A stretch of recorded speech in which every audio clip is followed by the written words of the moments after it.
The plot of this movie is quite complex, steeped in myths that require a nuanced understanding to fully appreciate. But fear not, I'm here to break it all down for you in detail. Let's not delay any further and jump right into the story. The film opens in a curious, black and white scene. We follow a taxi driver named Harris who embarks on a nighttime journey to pick up a fare, all the while listening to the radio. The atmosphere is imbued with an eerie quality as the road he travels on appears exceptionally sinister. At one point, the taxi experiences a jolt, and something can be seen falling beneath the vehicle. The significance of this mysterious occurrence will become clear as we reach the climax of the movie. As Harris drives through the night, the radio plays a segment suggesting that the nature of space and time might have been altered by alien forces, a concept entirely unknown to humans. This topic escalates into a debate over whether aliens might actually be disguised as humans, a theory Harris finds tedious, prompting him to switch stations. On the next channel, a heated discussion unfolds about historical patterns of male dominance over women, linking these behaviors to the mythological story of Hades, who abducted Persephone and forcibly married her in the underworld. Finding the topic distasteful, Harris quickly changes the station again. This time, he lands on a talk show where the conversation focuses on how women often lack emotional as well as relationships. Amid these discussions, Harris receives a call from his dispatcher, who checks on the status of his next fare. The dispatcher playfully cautions him to remain alert, joking that hill mutants might shred him if he's not careful. The tone is light, but the reminder to stay vigilant on this creepy night resonates. Soon after, Harris's next fare gets into the taxi. She is a charming young woman, exuding an aura of innocence and gentleness. She introduces herself as Peony and politely asks to be driven to the intersection of Almond and River Drive, setting the stage for the unfolding mysterious events of their journey together. After picking up Peony, Harris starts the fare and drives into a deserted area. They engage in a flirtatious conversation, but as they enter a dark area, a loud thunderclap causes the car to momentarily stall, and Harris is horrified to find that Peony has vanished. Shocked and confused, Harris tries to exit the car, but his seatbelt is jammed. He attempts to report the incident to his boss, but is ignored and instructed to reset the fare and return to work. With no other option and thinking it might just be a bad dream, Harris resets the fare and decides to head back. However, at that moment, we see the same coin fall again, signaling the movie's first twist.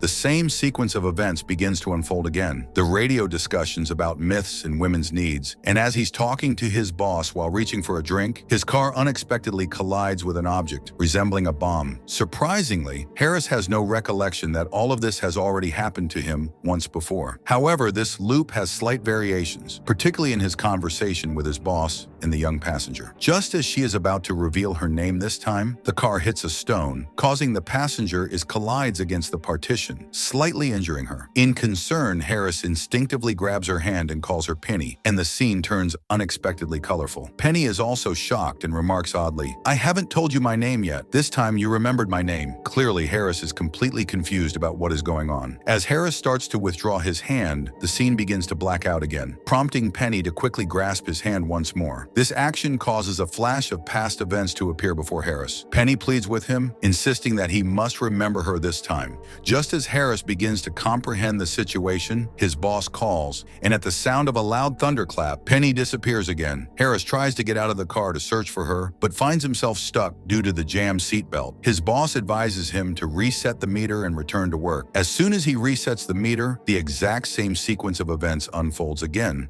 but miraculously, this time Harris remembers everything. Now it becomes clear to us that the scene was in black and white when Harris couldn't remember, and it fully transitions to color once he retains his memory of the events. After picking up Penny again, she confesses that this loop has occurred countless times with her, and she never remembered anything about it previously. This revelation brings tears of joy to her eyes, which puzzles Harris. He excitedly asks if she is trapped in some kind of scientific experiment, but Penny deflects the question. Before he can probe further, another thunderclap sounds, and she vanishes once again. In his struggle to free himself from the seatbelt, Harris scratches himself, but as soon as he resets the meter, the loop restarts and the scratch disappears. This discovery excites him even more, and he remembers everything once again. Quickly quenching his thirst, he sets out to pick up Penny, realizing that everything is happening because of the dark zone. He suggests choosing another destination, but she explains that she has tried every possible route and there is no alternative. The loop seems inescapable. This leads Harris to wonder why, until now, he was the only one who couldn't remember anything from the loops. Harris figures figures out that perhaps it's the breaking of the car's partition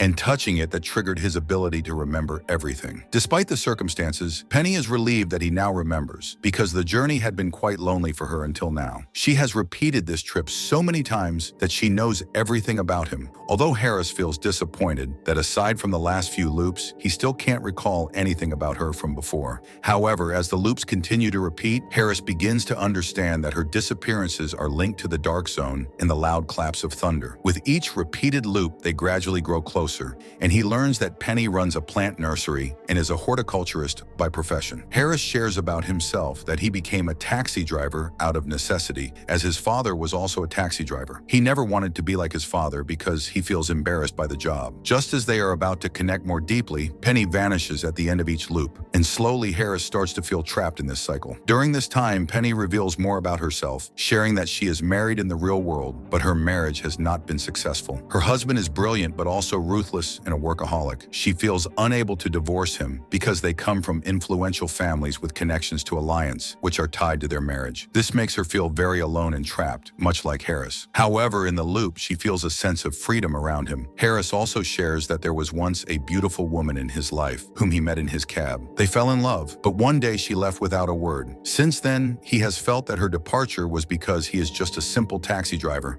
But Penny reassures him that his job is noble, as he helps people reach their destinations. As she says this, she disappears again with a shock of lightning, and Harris's patience finally breaks. This time, he decides not to reset the meter and sets out to find her, unaware that he is about to face a powerful supernatural entity. As he advances, the thunder grows louder, as if warning him to turn back. The taxi also starts to shake under the influence of this force, and eventually comes to a halt in a desolate area. Amid this, he hears a terrifying voice of an unknown woman telling him to turn back, but he refuses to heed the warning. Now, even more terrifying voices that seem not of this earth begin to emit from his radio. Amid this, a bright light reveals a dark shadow that angrily warns him to turn back, a sight that would scare anyone. In response, Harris quickly resets the meter and returns to his loop. This time, when he sees Penny again, his joy is boundless. He again tries to remove his seatbelt, which is still jammed, but surprisingly, Penny effortlessly frees it for him. They both realize how lonely they feel without each other, leading to a passionate moment between them. However, Harris then notices a healed wound on Penny, introducing a new twist in the movie. Seeing her healed wound, he realizes that their days are not resetting. Time is still moving forward, otherwise the wound would not have healed. Harris realizes that he's not stuck in a time loop, but rather in a repetitive task. From Penny's expression, he senses that she knows more than she's letting on. He demands the truth from her. Penny pleads with him not to pursue the truth, asking him to let things continue as they are. Just as she is about to reveal more, a violent bolt of lightning strikes, injuring her. As she is about to disappear, she warns him not to drink any water. Shocked and puzzled, Harris immediately resets the meter to restart the loop and throws away the water as she advised. However, to his horror, this time it's not Penny who appears, but a random elderly person needing to go to the same location. Confused and haunted by memories of Penny, Harris gradually begins to recall his real-world memories, and the movie's first plot is revealed. Penny is actually the love with whom he shared memorable moments. He remembers their shared memories, including a time when she told him about the legends associating the star Altair with a man and the star Vega with a woman. During this time, Penny shares that Altair and Vega, who loved each other deeply,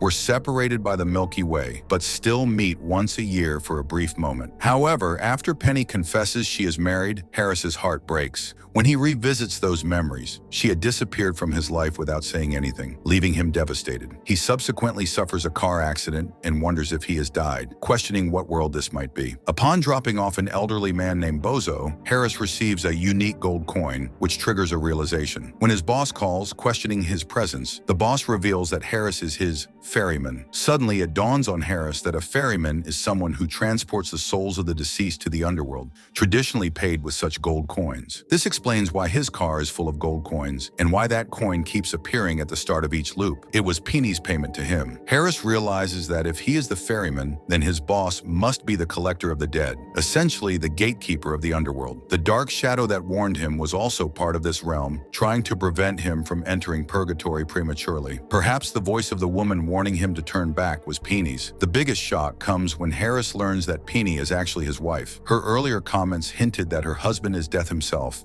who is busy maintaining the life cycle on Earth. Unhappy with him, Penny takes trips to Earth, where there are many ways to arrive but only one way to return, through her ferryman, Harris. This revelation explains how they initially met long ago. Instead of taking his life in anger upon discovering this, Death cursed Harris to suffer eternally by making him the ferryman. However, upon finding out, Penny tried to at least free him from this torment in his repeated life. She intentionally left water in his car that would make him forget, but perhaps his love for Penny was too strong, allowing him to remember her each time they touched. Now it becomes clear why Harris couldn't unbuckle his seatbelt. It was part of the curse, trapping him in this perpetual cycle as the ferryman. Because of the curse, Harris is unable to escape from his captivity. Penny, having married Death, becomes the queen of the underworld and possesses significant power, though not enough to free him entirely from the underworld. Her comments about Harris being Altair and herself Vega and Death being her husband highlight that despite knowing everything, Harris, like the celestial lovers separated by the Milky Way, can only meet Penny once a year for a brief moment. Death informs Harris that despite his newfound knowledge, he cannot shirk his responsibility to guide wandering souls to their destinations. Thus, he is instructed to reset the meter and return to his duties. Realizing the grim reality of his existence causes Harris to nearly lose his composure. But understanding he has no other choice, he composes himself, resets the meter, and resumes his responsibilities. During this time, he ferries various individuals to their destinations, each with their own stories, continuing his endless cycle. Finally, the time comes when Penny meets him again, reigniting the cycle with her presence. Harris receives an apology from Penny, who regrets that her actions have trapped him in this curse. She offers him water that could make him forget everything, but Harris explains that through her, he has come to realize the nobility of his role. He now understands the honor in guiding lost souls to their destinations,